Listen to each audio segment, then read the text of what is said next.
everything that we talk to you about is focused on helping you get better and heal after surgery. Because even small surgeries in the mouth, we sometimes call them microplastic surgeries, are traumatic. It is in your mouth, which is in your face, which is an area that, you know, patients perceive to be uncomfortable. So the most important part about the things you need to do afterwards are us focusing on you getting better. So the best scenario we create is a scenario that reduces the amount of inflammation or swelling that you have. Because with swelling or inflammation, that equates to pain. So we're trying to limit the amount of pain you have after surgery. We do that by controlling your inflammation. There's 3 things that we're going to ask you to do to help control the inflammation and the swelling. First of all is, we say, anti-inflammatory medication. Examples of that are ibuprofen products, such as Motrin. Those medications actually help reduce inflammation and swelling, and that will manage your pain. The second suggestion we have for you is elevation. So on the day and the first night, sometimes even the second night after surgery, we ask you to sleep on 1 or 2 extra pillows to keep your head elevated. Elevation of the head will help control the amount or reduce the amount of swelling you have, and again, reduce the amount of pain. And finally, the last thing that we have you do on the day of surgery is to hold ice on your face. In other words, keep the area cool. Ice packs, a bag of frozen peas wrapped in a dishcloth. Hold that close on the outside of your face, close to the area where you had the surgery, for 10 to 20 minutes per hour for the first 24 to 36 hours. And that will actually help to reduce the amount of inflammation and swelling you have. Obviously, when you're sleeping, you don't need to hold ice on your face, but during waking hours, most definitely hold ice on your face, or a cold pack or a bag of frozen peas, and that again will help reduce inflammation and, more importantly, reduce your amount of postoperative pain. Infection is rare after the surgeries that we perform, or uncommon, but it does occur, 2 to 3% of the cases for patients that have oral surgical procedures. So that's something that we would want to assess. The most common cause of postoperative bleeding with periodontal and implant surgery is when we do soft tissue grafting or gum grafting procedures. Typically, we harvest or get the gum tissue from the tissue of the palate. We can take a small piece of gum tissue from the palate and then transplant that to another area of the mouth to increase the amount of gum tissue in an area that's insufficient. After those procedures are completed, we send you home. We don't send you home with any active bleeding, but it's not unusual, an hour, 2 hours, several hours after surgery to experience bleeding from the palate where we harvested the gum tissue. Again, no reason to panic, but there's a sequence of things we'd like you to do to stop the bleeding. The first thing we would ask you to do is to take a piece of gauze, which we provided you, hold pressure, moderate pressure on your palate. Once you've identified the source of the bleeding, hold the gauze with your thumb on your palate for 5 minutes. No peeking, no looking. You have to maintain constant pressure for 5 minutes. Then gently remove the gauze, see if the bleeding's been controlled. If they're still easing, I'm going to ask you to repeat that with the gauze, moderate pressure with your thumb for another 5 minutes. You may need to go through that sequence several times to ultimately control the bleeding. If that doesn't work, we've also provided you with a tea bag. If you moisten the tea bag, in other words, take it out of the packaging, moisten the tea bag, hold the tea bag on the area that's bleeding for 5 minutes, that can typically then control any bleeding any residual bleeding. Sinus surgery is invasive, and it does create some other potential complications. The most common one is additional swelling. So you can have swelling up into your cheek, sometimes approaching your lower eyelid.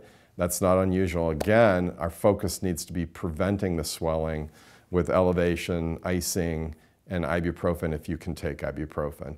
Another thing that can happen after sinus surgery is that the day of the surgery, it's not uncommon to get a bloody nose. So don't panic, that's not uncommon. Typically it will stop. If it doesn't stop, I want you to call me, but that's very unusual.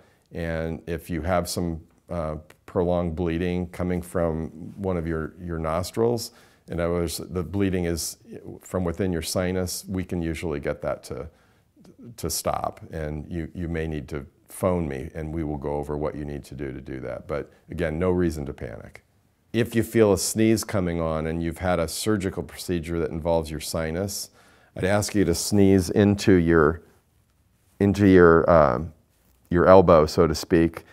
And you really kind of want to hold your mouth open when you sneeze, which will relieve the pressure, because we don't want pressure building up in the sinus after the sinus surgery.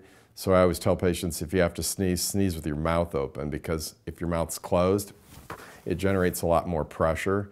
So whether that makes a big difference or not, I can't say, but to answer your question, I would say sneeze with your mouth open into your elbow. If you were sedated for your surgery, I would request that you don't drive for upwards of 24 hours. It does take several hours for the medications from this anesthesia or sedation to clear your system. So we don't want you to operate a motor vehicle or any other machinery, because that could be dangerous. So effectively, you could likely operate your motor vehicle tomorrow or the day after surgery.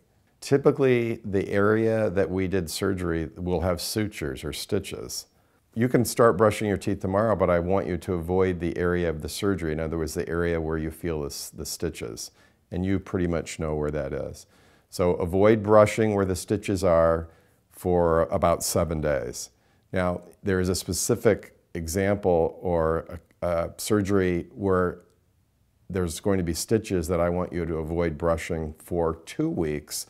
And that's when you have gum recession, and we've treated the gum recession with a gum tissue graft. In other words, we've taken a gum tissue graft from your palate or the roof of your mouth, transplanted it to another area. There will be stitches, and I'm going to ask you to avoid brushing that area for 14 days. You will be prescribed an antibacterial mouth rinse. The common product is called Paradex. The generic name is chlorhexidine gluconate. That is an antibacterial rinse that will keep the area free of bacterial plaque, and that's going to substitute for brushing during that period of time that you can't brush. Because we really need to have you avoid traumatizing, bumping, brushing the wound, the area where we did the surgery for that period of time that I described. There's a little bit of variation in my answer to that question. If you have not had sedation, in other words, if we did your surgery with just local anesthesia, you can eat anytime after surgery. Just my only caution or precaution for you is if one side of your mouth is still feeling numb, you need to be careful when you chew not to bite on your tongue or your cheek, but you could actually go ahead and have something to eat. Typically after these surgical procedures, oral surgery, periodontal surgical procedures, we asked you to kind of restrict your diet the first day to softer foods, things that you don't have to chew so much. Soup, for example, is good. If you've been sedated, in other words, if you're post-surgical period, you're also post-anesthesia, we're going to ask you initially to stick to fluids. In other words, we want you to take in fluids to rehydrate. So start with fluids, clear fluids, for the first couple of hours, first several hours, and then eventually you can start to add some softer foods. But if we keep you on liquids and get you rehydrated, you're less likely to have nausea. So we tell you to ease into having, putting a lot of solid food in your stomach. Solid foods and/or milk products right after surgery can increase the possibility or likelihood that you'll have nausea after your surgery. Our concern with that is mixing that with narcotic medications. That can be dangerous. So on the day of the surgery, it's best to avoid alcoholic drinks because they can act along with the narcotic medications to cause depression, respiratory depression, and adverse effects and reactions. So on the day of the surgery, until the medications have cleared your body, an example, the sedative medications, we'd ask no alcohol. After the day of the surgery, it's okay as long as you're not having to take the narcotic medications for pain. If you're taking a narcotic medication and feeling the need to take that, you don't want to mix alcohol with the narcotic medications. If you feel up to it, can go back to work tomorrow. Today, we don't want you to go back to work. We want you to go home and we want you to rest, because the best activity that you can do today to promote wellness and getting better is to rest. That helps you to recover from the anesthesia as well as get you on track to heal. So depending upon how you're feeling the day after surgery, I would encourage you, if you feel up to it, to go back to work. You need to listen to your body. If you're starting to not feel well or run down, then you need to, again, rest. And that's a very individual thing. I mean, some people may feel in a better place to be able to work the day after than others. So you just, again, have to listen to your body. Working out is the same, and I get asked that question frequently because people are rigid and motivated to exercise or work out. So depending upon how you feel, you could begin your exercise in 1 or 2 days after the surgery. But again, you have to listen to your body. One of the things that happens to people after surgery when they go back and exercise is your heart rate increases, the blood flow increases in the area where you had surgery. You may feel more pain or some throbbing. So you have to listen to your body, and if that's what you're experiencing, you just need to back off for a day. But there's no restriction on activity or exercise, 1 or 2 days after surgery, but it's an individual thing. You have to just kind of see how you feel. Typically, if you have that sort of a removable prosthesis, if we want you to wear it, we will have actually inserted it into your mouth so that when you wake up and you're on the way home, it's actually in place. So we don't like you having to leave our office without your teeth.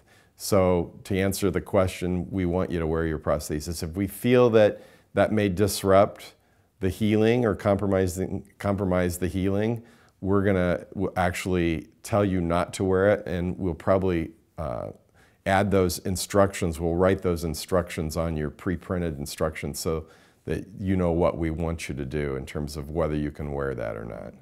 You can wear that starting tonight. That won't disrupt healing. And if that's something that you're used to using, by all means, we would want you to go back to using that right away. If you ever perceive that the restoration of the crown on the implant's loose, you need to phone your dentist or phone me right away. The problem is sometimes the retaining screw that holds the abutment and or the crown on the implant can come loose. There are a lot of different things that can cause that.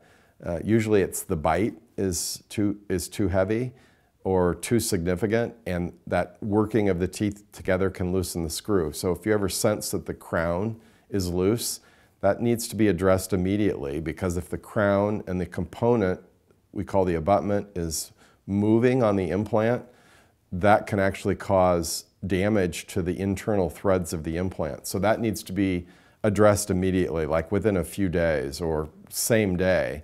We can get down to that screw and retighten it because that's really important to prevent damage to the implant.